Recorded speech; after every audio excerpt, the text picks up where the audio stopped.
Evan's flight was 2 hours later than anticipated. With the 9-hour time change to boot, he felt like a walking corpse. The only solace in an otherwise exhausting trip was the greeting he would soon receive as he exited the gate. He made it past the tourists who took pictures of every inch of the airport as if they all didn't look the same. He pushed past the overweight couple with their American flag shirts paired with their proud member of the NRA hats who relied on electric scooters to get around. He was even able to sneak in front of the class of 30 rambunctious kids on a school trip from Wyoming, whose teacher sat there with an existential look on her face that said, "God, please take me now."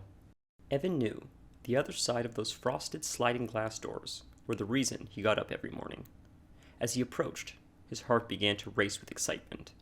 Family was everything to Evan, and he couldn't wait to be back in their loving embrace.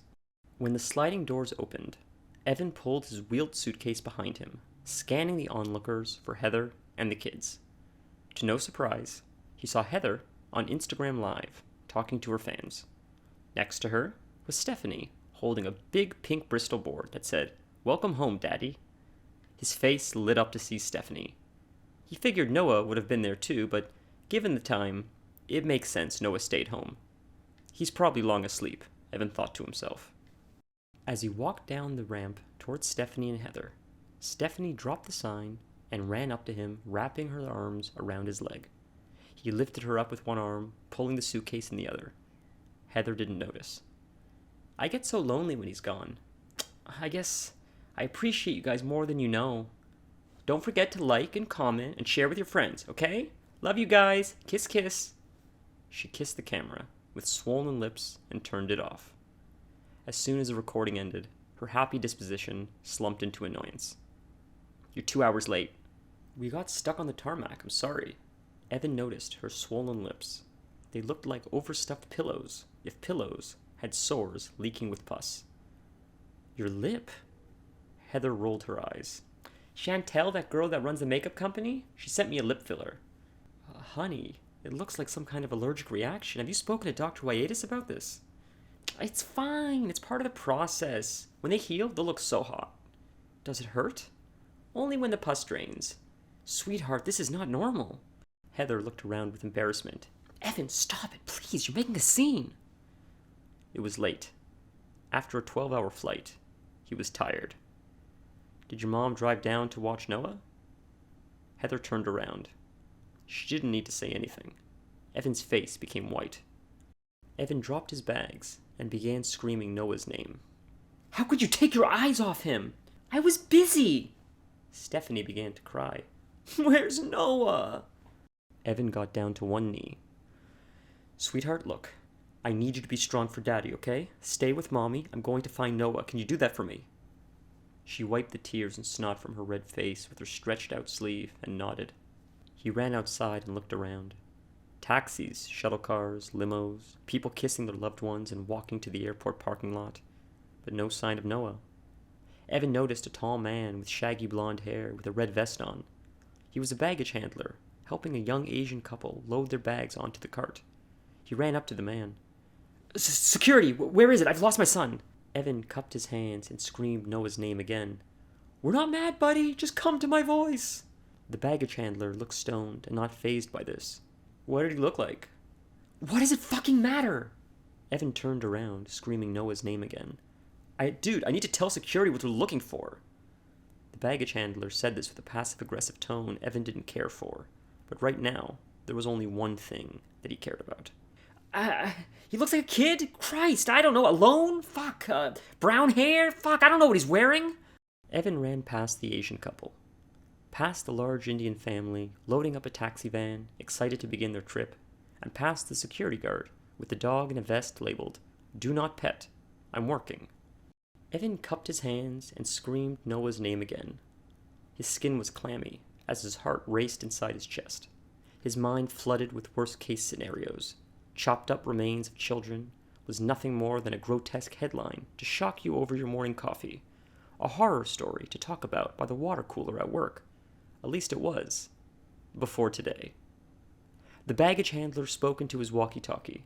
Evan overheard his voice come through the static on the dog handler's walkie-talkie. The dog handler spoke into the walkie-talkie confirming, and pulled the dog's leash, indicating it was time to move. The dog obediently followed. He ran back to the airport. Stephanie was sitting on the floor with her sign next to Heather, who was live streaming again. To her left was a row of carts used to place luggage.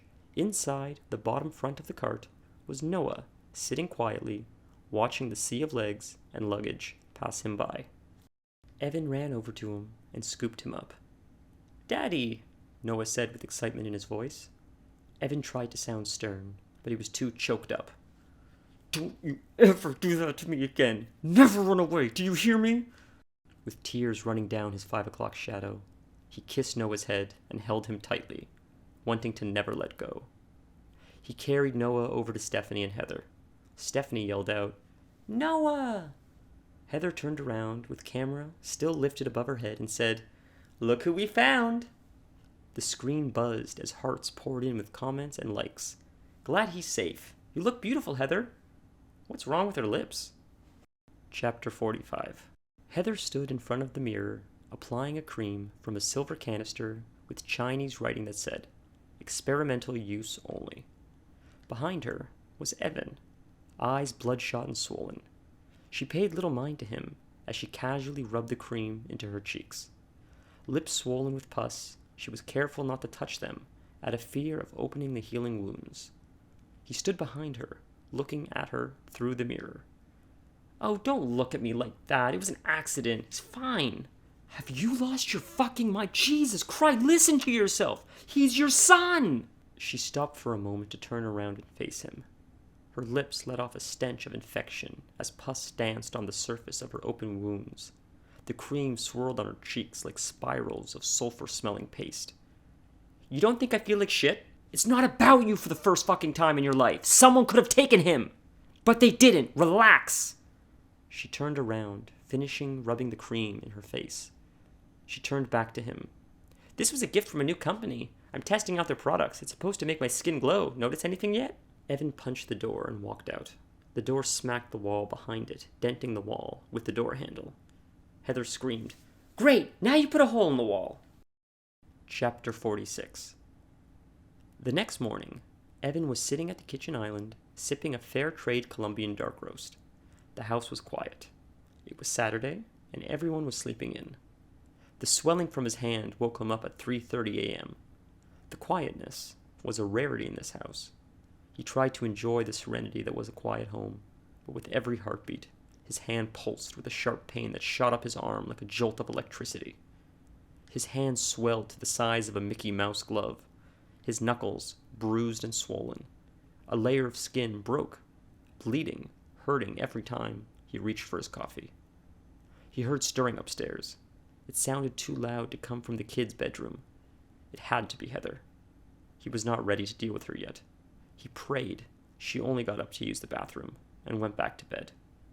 To his disappointment, Heather crept down the stairs in her pink nightgown with fluffy faux fur around the trim. He was furious with her, but didn't have the energy to say anything other than a hollow "Morning." "Good morning. Still grumpy?" The question infuriated Evan, but he was quickly distracted by Heather's face. Her skin was peeling, leaving a raw layer of pink flesh. The dead skin hung from her cheeks like tissue paper swinging back and forth with every step. The burns looked like chemical burns scarring the skin. He tried his best to be polite, but all he could muster was, "Jesus." "I know, but it's part of the process. When it heals, it will look amazing." "Honey, I think you need to see the doctor." "It's okay, the bleeding stopped. Although we may need new sheets. I'm sorry." Heather went in to kiss Evan, but he recoiled. "Now you won't kiss me?" "You need to wipe the pus off your lips. We really need to take you to the hospital." "Nonsense, it's the cost of beauty." "Heather, this isn't a joke anymore. Get your clothes on. I'm calling the sitter." Chapter 47. The hospital smelled of death and chemical sanitizers. The dull neon lighting brought forth every blemish, scar, and mark often hidden by makeup. Heather was not religious, nor did she believe in hell. But today, that changed, for she was in it. The bed was paper thin, and the bars of metal frames poked and prodded every soft part of her back. Unable to get comfortable, she got no sleep that night. Instead, she sat and watched the same dull programs. Faux reality shows where a man discovers he is not the father of his lover's child. A sitcom where a grouchy old man, tired of his way of living, must conform to the accepting world. And a show where a doctor helps patients find a new lease on life by discovering the problems no one else was able to solve. She wished the hospital experience could be wrapped in a tight 30-minute package, sly dialogue and all. Instead, she sat there and stared at the ceiling, counting the tiles. There were 542. While she waited to be greeted by the nurse to poke her for the 100th time, to take blood or check her temperature and tell her again and again, "No fever." Heather began to drift when she heard a faint voice just outside the hall. It sounded like Evan talking to someone. What were they saying was difficult to hear, but she thought she heard evaluation. She leaned towards the door, holding on to the guardrail used to keep her from falling out of bed. The hard bars underneath the paper-thin mattress poked her tailbone, sending a sharp pain up her back. She bit her lip, causing pus to escape into her mouth. The bitterness tickled her gag reflex. Trying her best, she was able to remain quiet, in hopes she might hear what was being said about her. Evan stepped into the door, holding 2 cups of coffee in his hand. Lifting the cup in his left hand, he said, 2 sugars and skim milk. Sorry, they didn't have almond. Heather rolled her eyes. Savages. Evan snorted and laughed. It was during moments like this that he remembered why he loved her. She made him laugh like no one else did. Sure, she was a handful, but she was his handful. Evan's face went from a smile to neutral. His tone became serious. Sweetheart, I spoke to the doctors and he recommends one of his colleagues talk to you. I want to leave. I know you want to leave. Speaking to Dr. Feldman will be the next step to leaving. If you can't do this for me, will you do it for the kids? That's not fair, Heather. She scowled at him. Evan poked his head into the hallway and motioned. He leaned back into the room. Dr. Feldman will be here in a moment. Play nice? We can get out of here tonight. I always play nice. Chapter 48. Evan slept on the couch that night. Not by choice. Other than reminding him to set the alarm code before going to bed, Heather said not a word to him. His phone lit up with the notification that @HeatherPants is going live. He was not one to browse social media, but after her last post, and per the psychologist's recommendation, it's best to monitor her behavior with or without her permission. He slid right on the notification, opening the app to her live video. To avoid being detected, he made a dummy account with the name Blastmaster5498. Evan could hear faint talking from upstairs, and it took everything in him to not bust down the thick cherrywood tree of a door and put an end to the charade. But he sat on the couch, against his better judgment, and watched the chaos unfold. Heather was sobbing into the camera, lips swollen and oozing pus, skin splotchy and red, peeling and flaking like a reptile in the hot sun. Her eyes swollen almost completely shut from crying, mascara running down her face to see which side could make it to her peeling chin faster. Hearts and comments of support filled the screen at a speed so quick he could barely make out the letters. The top right corner of the screen had a counter labeled Views. The number accelerated fast enough that the numbers were illegible. Guys, I need your support more than ever, she said between sobs. I was forced to the hospital today by my abusive husband. Evan's jaw clenched so hard it felt his teeth would shatter into 1,000,000 pieces. I was forced into a psychiatric evaluation by some quack. They think I'm crazy. The hearts came in at a faster rate, filling the screen with little red hearts. The comments flooded at breakneck speed, blurring as they came and left to be replaced by new comments. The view count was at 25,000 and quickly rising. They don't understand. I don't know what to do. The comments flooded in saying, Leave him. Your kids deserve better. We love you, Heather. Evan put his head in his hands and sobbed. Suddenly, the sounds of little pitter-patters caught his attention. It was Stephanie. She stood before him in her Scooby-Doo pajamas, The look on her face was a mix of concern and confusion. "What's wrong, Daddy?" Evan lifted his head, wiping his tears. Stephanie opened her arms. He did the same. As she collapsed in his arms, he wrapped around her. It was moments like this that reminded Evan what life was all about. Stephanie whispered, "I love you, Daddy. Please don't cry." A tear ran from his face down his cheek, and he said, "I love you too." Upstairs, they could faintly hear the sound of screaming. While it was hard to decipher, the word psych ward was easily discernible. Chapter 49. When Evan arrived at St. Mike's Children's Hospital, the letters directing the wards meant nothing. He noticed a tiny black woman with braided hair and colorful scrubs sitting at a desk.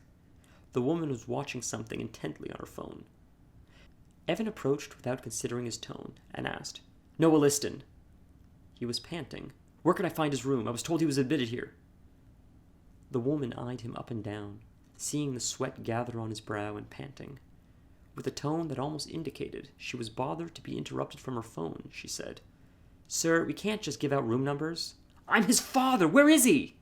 The woman looked at him, then looked down at her phone. The phone was projecting a live stream of a woman lit by dull neon lighting, mascara running down her peeling cheeks and pus-filled lips. The woman looked back up at Evan. "I need to see some ID before I can give out that information." Evan, shaking, fumbled for his wallet, dropped it on the floor, and picked it back up. Shaking and clammy, he pulled out his ID and handed it to her. She glanced at it, looked back at him, looked back at the ID, and handed it back to him.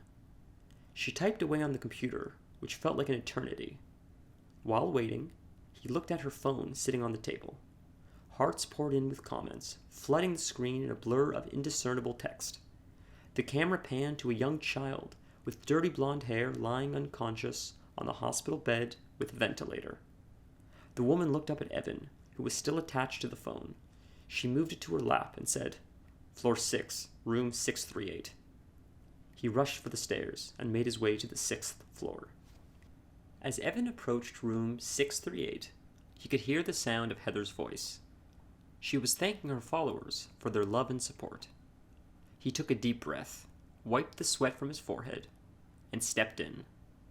Heather turned around while holding the phone to the door and said, "Finally!" "Not now. Not this. Right now. Shut it off." She looked at the phone. "I need their support right now." Evan looked up at Noah in the bed. He was unconscious. Tubes ran from his mouth to a ventilator that hissed with the collapse of his chest. He closed his eyes tightly, hoping this was all some kind of morbid dream, and he would soon wake up at home to Noah and Stephanie jumping on his bed. "How could you let this happen?" he asked with no emotion. That was it. That was the straw that caused Heather to turn off the live stream. She placed the phone in her purse, and she went from sobbing to anger. "Me? Where the hell were you? Working! You're supposed to watch the kids! I was watching them! Then how the fuck did this happen? I don't know! Stop blaming me!" Evan stopped, took a deep breath, and stepped into the hallway. He noticed a doctor in colorful scrubs with a bandana covered in tropical fish. The man was walking swiftly in Evan's direction. Call it intuition, but he knew this was his son's doctor. The man approached Evan standing outside Noah's room and asked, "Are you Mr. Liston?" He nodded. "He's going to be okay, right?" The doctor paused for a moment. The fluidity of his actions led Evan to believe he's done this one too many times. "Look, I'm not going to sugarcoat it. He had a lot of fluid in his lungs. When he arrived, he was unconscious, which could lead to permanent brain damage." Evan collapsed on the floor, placing his head in his hands. "Oh, Jesus!" The doctor crouched down to his level and placed a hand on his arm. "I know this is tough. We stabilized him and used a catheter to drain the fluid. We're waiting for results of the MRI to see how severe the damage was. Once we get that, we'll know more." Evan tried his best to speak between tears. "Thank you, doctor. Thank you." The doctor nodded. "I have to do my rounds, but I will be back when we get the results. Try to be strong, if not for you, then for Noah. He could really use your support right now. Evan nodded. Noah spent what felt like an eternity in the hospital. After 48 grueling hours, he began to move. Later that same night, they removed the ventilator. Evan sat by Noah's side reading The Giraffe That Could, Noah's favorite story as a baby. Heather brought a ring light from home to enhance the lighting for her camera. The light pierced through the thick hospital air, illuminating her pus-filled lips and peeling skin. She was live for most of the day, responding to comments, answering questions, and thanking her fans for well wishes. Evan cared little for what went on now that Noah was doing better. Getting out of the hospital was all that mattered. After a week, they left the hospital. The night after the first day home, Heather informed Evan she was leaving for a week to visit Rio. She was invited by a select group of influencers to stay at a hotel carved out of an ancient tree located in the jungle. Evan nodded and said little else. When Heather arrived home, tanned and full of stories about feeding monkeys and showing the native people her blog, she was greeted to an empty house. Boxes filled the hallway with most pictures and furniture gone and left in their place, the markings embedded in the carpet from their weight. On the fridge was a note.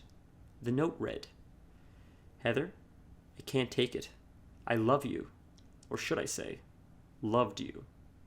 I'm not sure where we got lost along the way.